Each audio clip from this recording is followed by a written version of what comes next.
자, 우리 함께 인사하겠습니다. 지적과 원망 대신에 칭찬과 감사로 하나님의 만복을 향유하세요. 반갑습니다. 오늘 말씀의 제목은 너희 마음에 계시도록이라는 제목으로 하나님 말씀을 전하도록 하겠습니다. 셰익스피어의 작품 중에 베니스의 상이라고 하는 작품이 있습니다. 그 작품의 주인공은 안토니오라고 하는 사람입니다. 이 안토니오라고 하는 사람은 선박업을 하고 있었고요, 무역업에 종사하고 있는 사람이었습니다. 안토니오에게는 매우 신뢰하는, 매우 친하고 좋은 관계를 유지하고 있는 친구가 있었는데, 이 바사니오라고 하는 친구가 있었습니다. 이 바사니오가 어느 날 사랑에 빠졌는데요, 그 지역에서 유력한 아주 유명한 사람의 딸 포샤라고 하는 딸에게 사랑에 빠졌습니다. 그래서 포셔와 함께 결혼하기 위해서 조건이 하나가 있었는데, 이 거액의 지참금을 가지고 결혼해야 된다라고 하는 그런 조건이 있었습니다.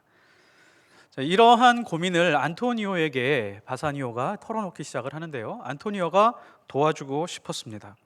근데 당장 돈은 없고요. 그래서 돈을 좀 빌려야겠다. 유명한 유대인 고리대금업자인 샤일록을 찾아갑니다.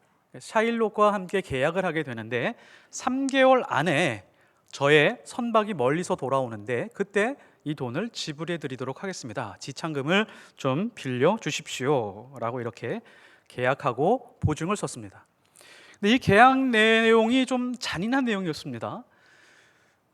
이 계약 안에 빚을 갚지 못하면 심장과 가까운 곳에 있는 살 1파운드를 떼서 자신에게 주어야 된다는 그런 계약이었습니다. 그래서 너무 좀 가혹하기는 하지만 그래도 분명히 이 선박이 돌아올 것이기 때문에 그렇게 계약을 하고 돌아섰죠. 시간이 지났습니다. 3개월이 지났는데 선박이 돌아오지 않았고 빚을 갚을 수가 없었습니다. 그래서 법정에 서게 됩니다.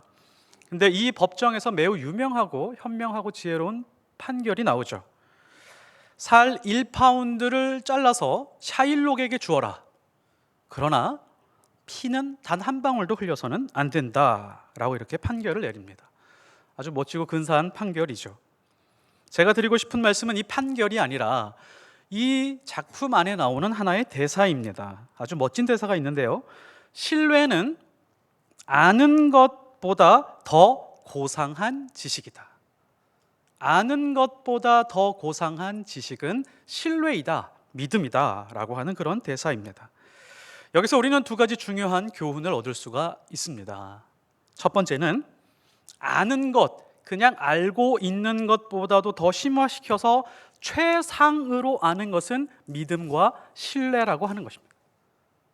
두 번째는 뭐냐면, 어떤 사람을 깊이 신뢰하고 있으면 그 사람이 내 안에서 오랫동안 머물게 된다라고 하는 것입니다. 안토니오와 바사니오가 그랬습니다. 바사니오의 아내, 결혼했죠. 추후에 결혼해서 이 포셔가 나중에 지혜를 짜낸 것이 바로 이 판결이었습니다. 그래서 누군가를 충분히 신뢰하고 믿고 있다면 그 사람이 내 안에서 오래 머물 뿐만이 아니라 위험한 순간을 뛰어넘을 수 있는 용기와 담대함을 준다라고 하는 것이죠. 지식은 어떻게 보면 우리의 두개골만 통과하는 내용일 수가 있습니다. 그러나 믿음과 신뢰는 우리의 두뇌와 가슴을 동시에 움직이는 아주 강력한 에너지라고 할 수 있죠. 우리는 하나님을 아는 데서부터 시작을 합니다. 우리는 하나님을 아는 지식에서 출발합니다. 성경도 경고하고 있죠. 하나님을 아는 지식이 없으면 백성이 망하게 되어 있다. 호세아서 4장 6절, 내 백성이 지식이 없으므로 망한다라고 강력하게 경고를 하고 있습니다. 성경은 여기에서 멈추지 않습니다. 그 지식에서 멈추면 반드시 사람은 교만하게 되어 있다. 고린도전서 8장 1절에 보면 지식이 사람을 교만하게 만든다라고 이렇게 말씀하고 있습니다. 설령 그것이 하나님을 아는 지식이라고 할지라도 그 지식에서 멈추게 되면 사람을 교만하게 만듭니다. 그 대표적인 사람들이 바로 바리새인들이었죠. 그래서 성경은 우리에게 이렇게 요구합니다. 여호와 하나님을 신뢰하라. 그냥 신뢰하라가 아니라 마음을 다해서 신뢰하라. 잠언서 3장 5절, 너는 마음을 다하여 여호와를 신뢰하고 내 명철을 의지하지 말라. 너의 지식과 지혜 안에, 명철 안에 있는 하나님, 거기서 멈추지 마라. 온 마음을 다해서 하나님을 신뢰하는 데까지 나아가야 된다라고 요구하고 있습니다.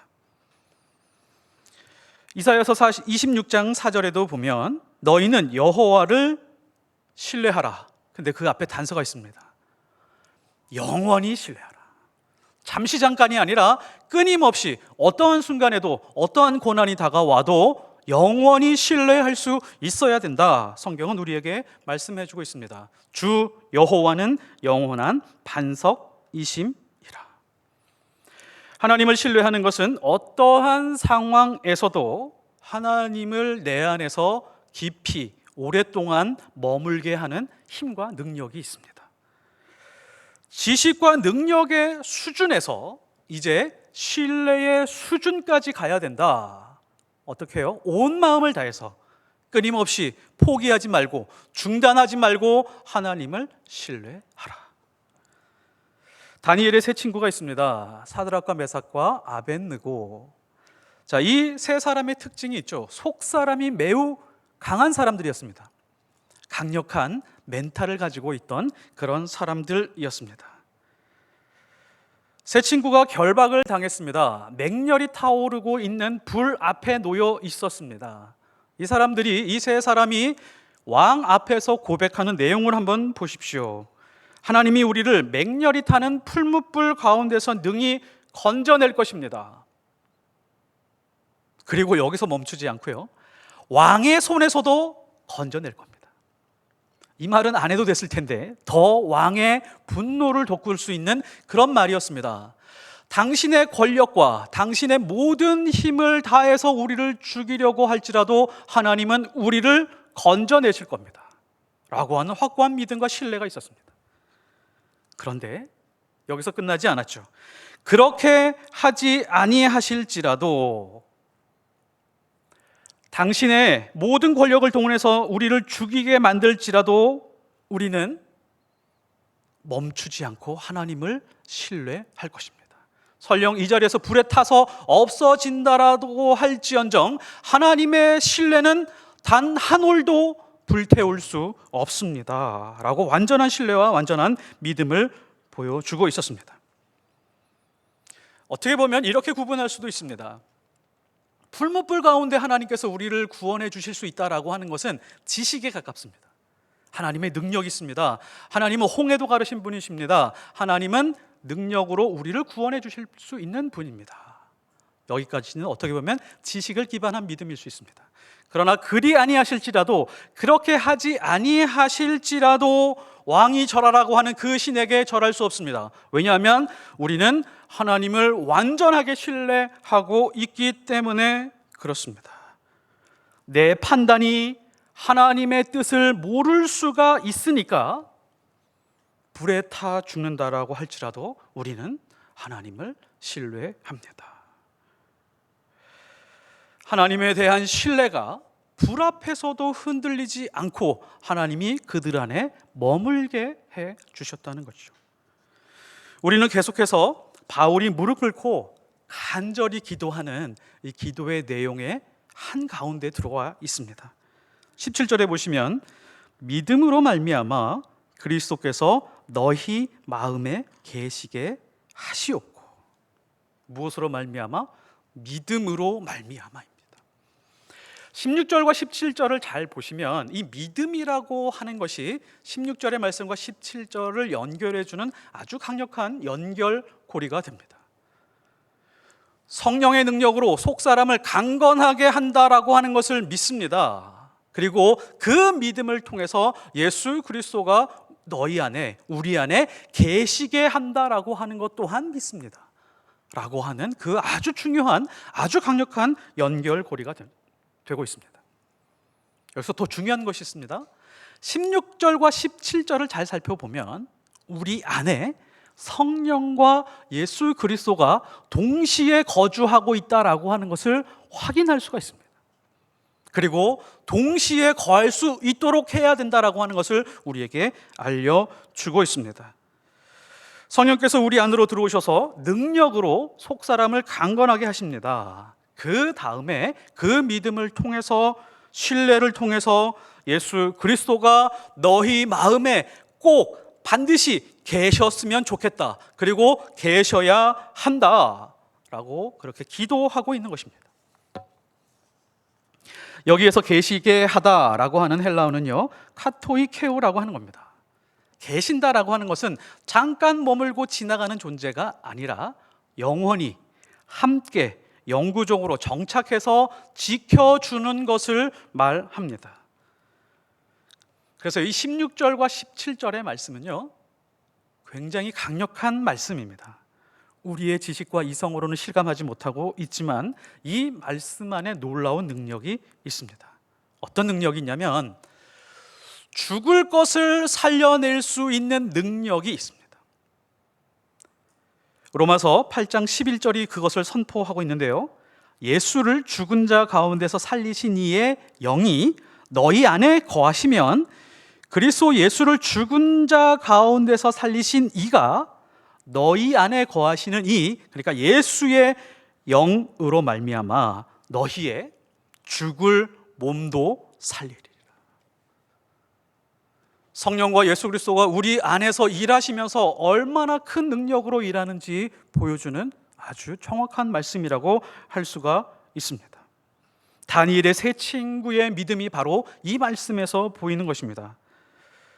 성령께서 예수 안에서 예수를 죽은 자 가운데서 살려주셨습니다. 예수를 비추시는 성령께서 우리 안으로 들어오셔서 예수와 함께 거주하시면서 우리의 죽어가는 그 모든 것을 살려내신다라고 하는 것이죠. 죽어가는 마음, 죽어가는 생각, 죽어가는 감정, 정서, 영혼, 이 모든 정신적인 부분들까지 하나님께서 다시 살려내시고, 심지어 죽어가는 몸까지도 하나님께서 살려내신다라고 그렇게 선포하고 있습니다. 우리는 이 믿음을 가지고 살아갑니다. 여호와 하나님을 알고 예수님을 아는 데서 그치는 것이 아니라 이 말씀을 믿고 신뢰하는 데서 신뢰하면서 살아가게 될 때 우리는 하나님의 능력을 경험하게 되는 것입니다. 우리는 가끔 누군가를 위해서 중보 기도할 때가 있습니다. 너무너무 안타까운 상황에서 누군가를 위해서 기도하고 싶어지고 기도해야겠다라고 하는 생각이 들 때가 있습니다. 이 말씀 붙들고 기도하길 원합니다. 우리의 자녀들을 위해서 하나님, 속사람이 강건하게 해주십시오. 성령의 능력으로 강건하게 해주십시오. 그러나 거기에서 멈추지 아니하고 믿음으로 말미암아 예수 그리스도가 나의 자녀 안에 머물게 하여 주시옵소서. 그냥 일시적으로 머무는 것이 아니라 영원히 머물게 하여 주시옵소서. 질병으로 고난을 당하고 있는 사람들에게, 그리고 아픔과 고통 속에 있는 사람들에게 이 기도를 붙들고 중보 기도하기를 원합니다. 우리는 16절에서 성령의 능력으로 속사람이 강건하게 되는 것만으로 만족하고 넘어가는 경향이 있습니다. 16절이 훨씬 더 나에게 중요한 말씀인 것 같아 라고 그렇게 하고 뒷부분은 그냥 자연스럽게 넘어가는 경향이 있죠. 속사람이 정말 강해졌으면 좋겠다 라고 하는 소망이 우리에게 다 있습니다. 성경은 자세히 보면 17절이 16절보다 훨씬 더 중요하다라고 말씀하고 있습니다. 왜냐하면 속사람이 성령의 능력으로 강건하게 하는 것보다 더 큰 것을 말하고 있기 때문에 그렇습니다. 거기에서 멈추지 마라. 믿음으로 말미암아 예수 그리스도가 너희 안에 계셔야 한다. 이 말씀을 언급하지 않고는 다음으로 넘어갈 수 없었습니다. 속사람이 성령의 능력으로 강해 보일 때가 있습니다. 나도 하나님의 은혜를 받고 담대해져서 세상에 나가서 정말 당당하게 살아갈 수 있는 힘이 있구나라고 생각할 때가 있습니다. 그런데 어느 순간 시간이 지나다 보면 풍선에 바람 빠지듯이 빠져나갈 때가 있습니다. 그래서 오늘 말씀이 중요한 것입니다. 그 안에 예수 그리스도가 계셔야 된다. 그렇지 않으면 우리의 신앙은 계속 오르락내리락 반복하게 될 것이다. 그러나 믿음으로 말미암아 예수 그리스도가 계시게 되면 우리의 속사람은 끊임없이 강건해질 것이다 라고 우리에게 말씀해 주고 있는 것입니다. 내 안에 예수가 살지 아니하면 16절에서 멈추게 되면 내 안에 예수가 없으면 우리의 속사람은 다시 옛사람으로 돌아가려고 하는 그런 경향을 가질 수 있습니다. 그래서 사람이 살면서요 아주 위험한 상태가 있습니다. 성경 말씀을 통해 보면 인간에게 아주 위험한 상태가 하나가 있는데 그것은 무엇이냐면 경제적인 파산이 아닙니다. 불치병으로 건강을 잃은 것이 아닙니다. 사업에 실패한 것이 아닙니다. 자녀들에게 문제가 생긴 것이 아닙니다. 내 속 사람이 나 자신으로 채워져 있는 것입니다. 이게 가장 위험한 상태입니다. 내 속 사람이 예수 그리스도가 머물고 예수 그리스도로 채워져 있어야 되는데 나로 충만하고 내 자아로 가득 차 있을 때가 위험하다라고 하는 것이죠. 내 자신이 내 안에서 가득하게 되면 반드시 인생을 돈으로 결정하게 되어 있습니다. 본능으로 결정하게 되어 있습니다. 감정으로 결정하게 되었습니다. 지식과 경험으로 결정하게 되어 있습니다. 어떤 사람은 성격으로 결정하게 되어 있습니다. 바로 사람이 살면서 위험한 상태는 내 자신과 함께 살아가는 것입니다.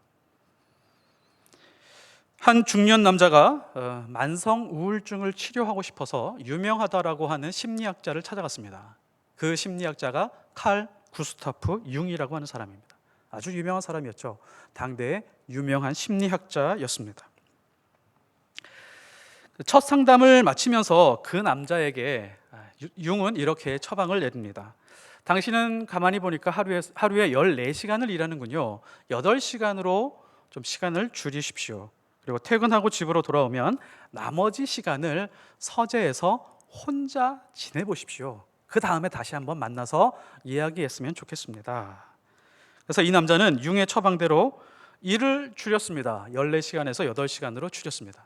그리고 서재에 돌아와서 혼자 토마스 만의 책을 읽고 헤르만 헤세의 책을 읽으면서 마음의 정리를 했습니다. 쇼팽과 모차르트의 음악을 들으면서 안정을 찾으려고 했습니다. 몇 주일이 지나서 융을 찾아갔습니다. 그래서 이렇게 불평을 했습니다. 아니, 당신이 하라는 대로 그렇게 열심히 했는데 조금도 차도가 없었습니다. 왜 그랬습니까? 왜 이렇게 차도가 없는 거죠? 라고 이렇게 말을 했습니다. 융이 이렇게 말을 합니다. 제 말을 잘못 알아들으셨군요. 제 말은 서재에 앉아서 책을 읽으라는 것이 아니었습니다. 서재에 앉아서 음악을 들으시라는 게 아니었습니다. 그냥 혼자 지내라고 하는 이야기였습니다.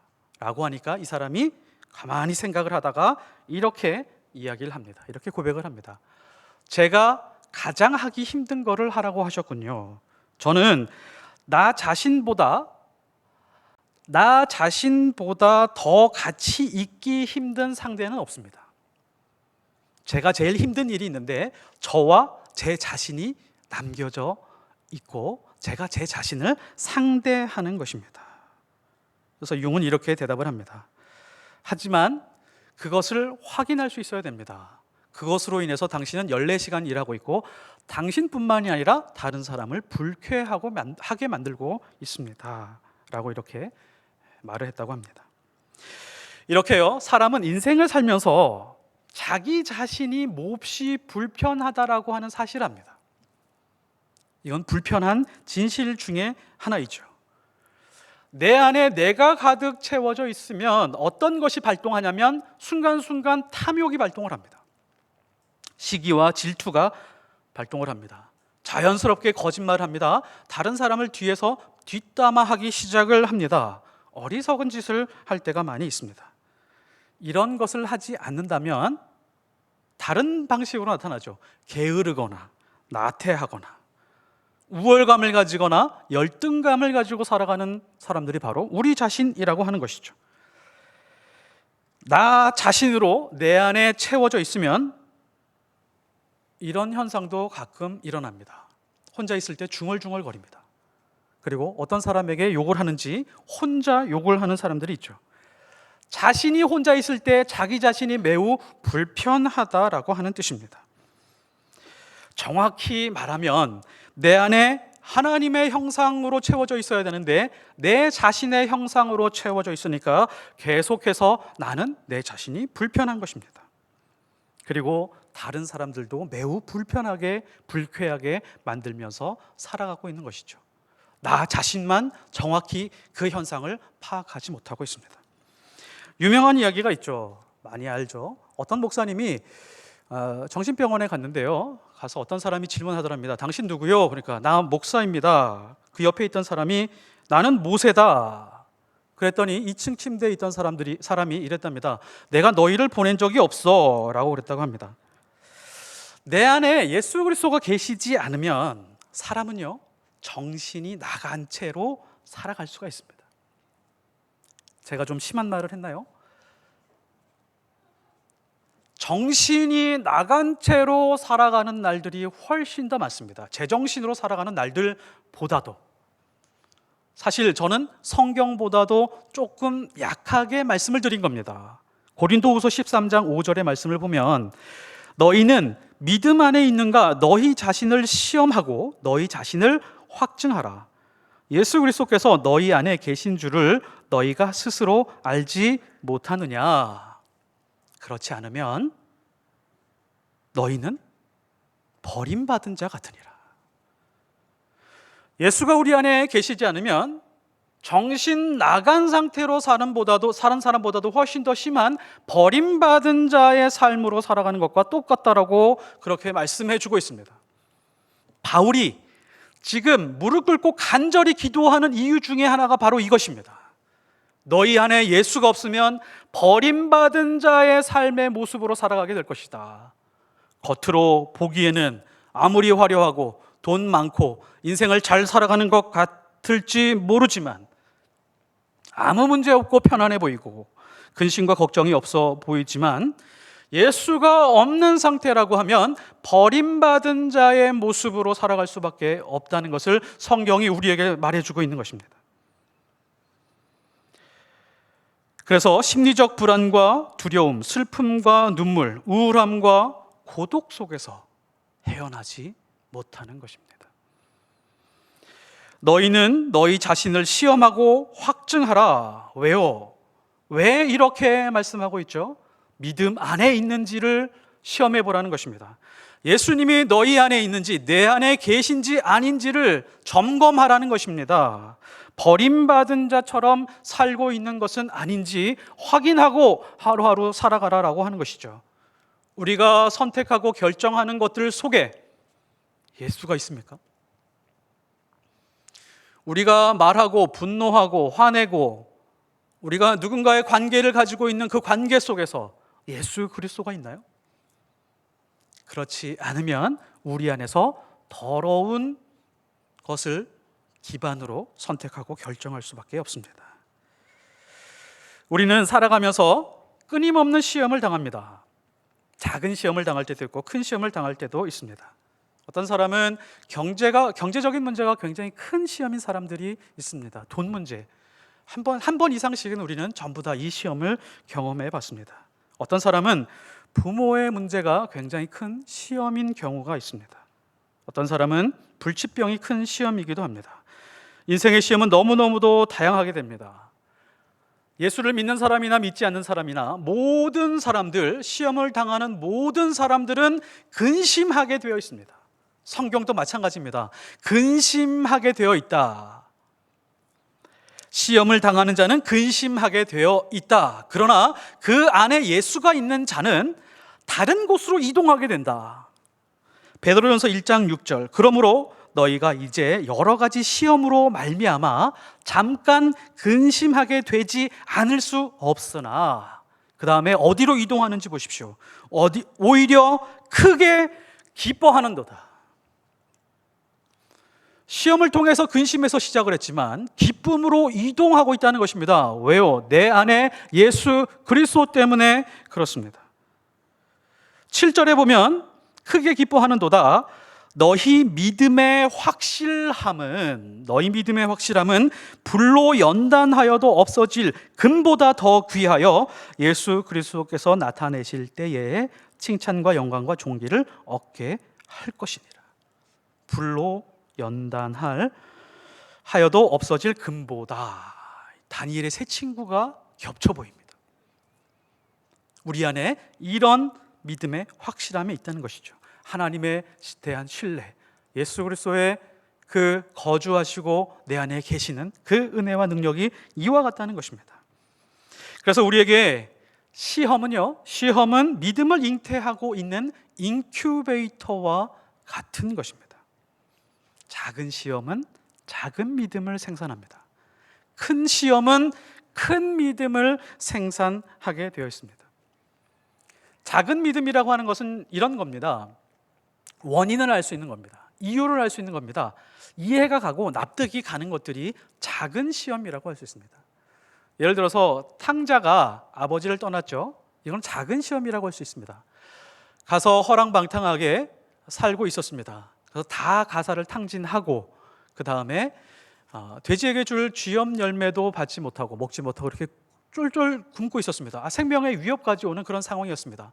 겉으로 보기에는 큰 시련이었죠. 그러나 이거는 작은 시험입니다. 왜냐하면 원인도 알고 있고 해답도 알고 있기 때문에 그렇습니다. 무조건 하나님께로 돌아가면 됩니다. 아버지께 돌아가면 모든 게 해결이 됩니다. 먹는 거, 입는 거, 자는 거 다 해결이 되죠. 원인도 알고 다 이해할 수 있는 아주 이건 작은 시험이라고 할 수가 있습니다. 우리도 인생을 살면서 교만하고 기고만장할 때가 있습니다. 그러다가 많은 것이 무너질 때가 있습니다. 내가 지금 무너지고 있구나. 절망이구나. 좌절이구나. 어렵지 않은 시험입니다. 무조건 하나님께로 돌아가면 됩니다. 아버지께로 돌아가면 됩니다. 아버지가 회복시켜 주실 것입니다. 이거는 아주 작은 시험이라고 할 수 있죠. 그러나 큰 시험이 있습니다. 이해하기가 어렵습니다. 납득하기가 어렵습니다.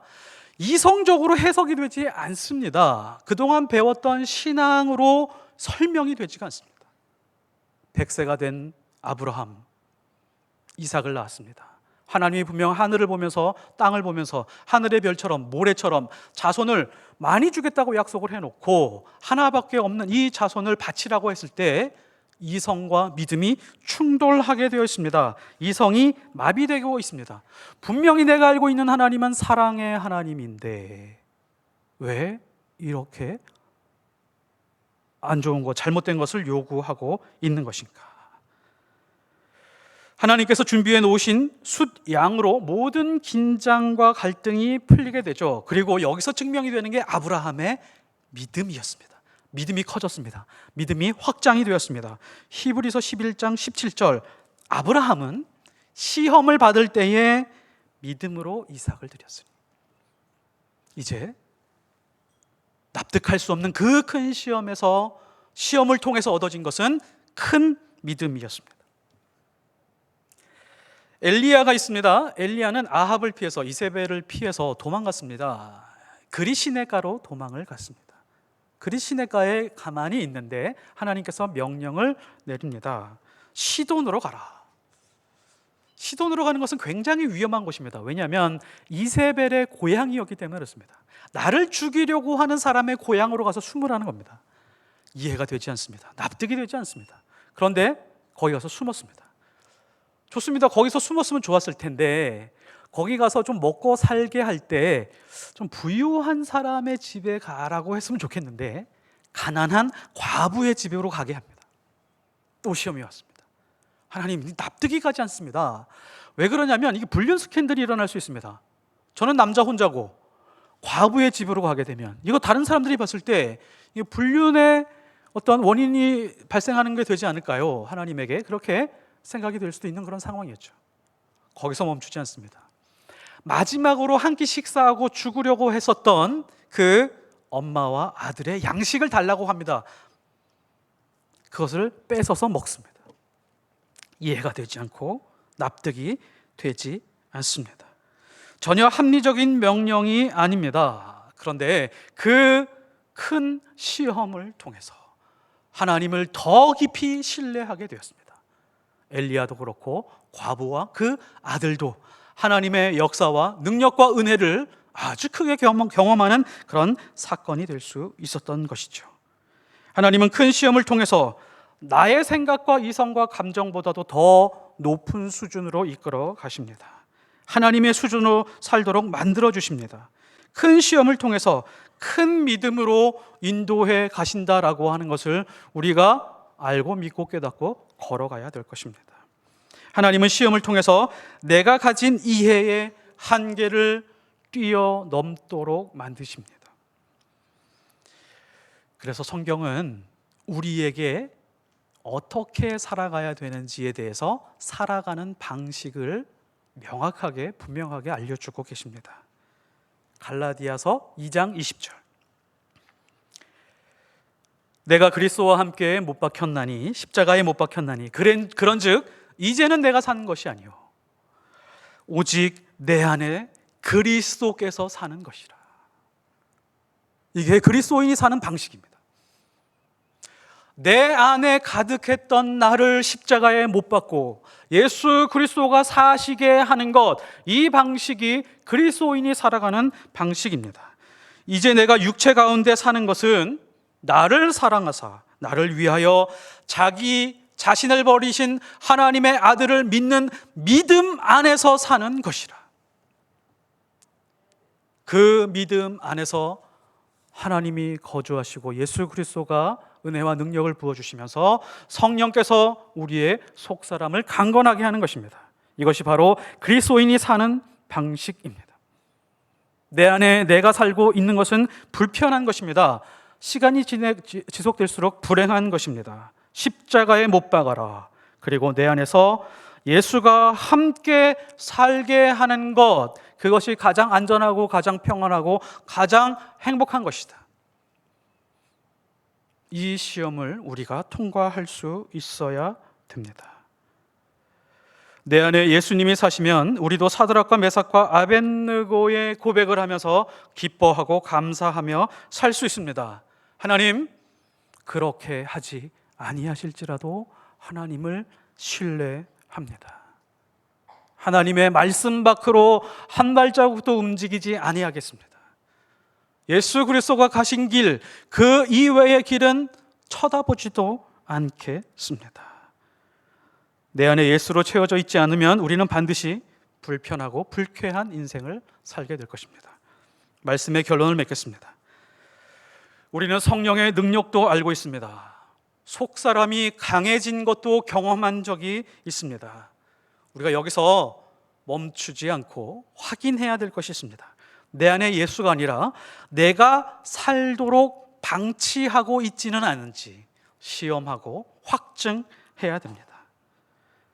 사람이 가지고 있는 가장 악한 것 중에 악한 특성 중에 하나가 바로 이겁니다. 분리가 가능하다는 겁니다. 하나님과 나를 분리합니다. 하나님, 내 인생을 간섭하지 마십시오. 주일날까지는 괜찮습니다. 근데 평상시 제가 하고 싶은 것에는 간섭하지 마십시오. 우리가 하나님과 우리의 삶을 분리하기도 합니다. 심지어 믿음과 예수 그리스도를 분리하기도 합니다. 이렇게 평가하는 사람들 있죠. 저 사람은 믿음이 좋은 것 같아, 신앙은 좋은 것 같아. 그런데 예수가 보이지 않아. 예수가 그 안에 없는 것 같아. 믿음과 예수를 분리하기도 하죠. 그리고 믿음과 사랑을 분리할 수 있는 능력도 우리에게 있습니다. 예수님은 믿지만, 하나님의 능력도 믿지만 사랑할 마음이 없습니다. 사랑이라고 하는 건 누군가에게 나누어 준다라고 하는 것은 나를 깎아서 나누어 주는 겁니다. 내가 남는 것 중에 일부를 나누어 주는 것이 아니라 나의 시간을 깎고 마음을 깎아서 나누어 주는 것이 진짜 나누어 주는 것이죠. 그런데 믿음과 이런 사랑을 분리할 수 있는 힘이 우리 안에 있습니다. 신앙은 좋다고들 하는데 인간미도 없고 따뜻함도 없고 희생도 없습니다. 예수가 없으면 결국에 우리는 버림받은 인생처럼 살아갈 수 있습니다. 매일매일 나의 삶에 예수가 계신지 시험하고 확증해 보시기 바랍니다. 인생의 모든 시험 속에서 예수가 계시다는 믿음으로 사는지만, 내 자신이 그렇게 살고 있는지만 확인하면 됩니다. 그것만 확인되면 이제 안심해도 됩니다. 편히 주무셔도 됩니다. 평안하고 기쁘게 살면 됩니다. 내 안에 계신 예수 그리스도를 신뢰하십시오. 반드시 승리하게 되어 있습니다. 기도하겠습니다.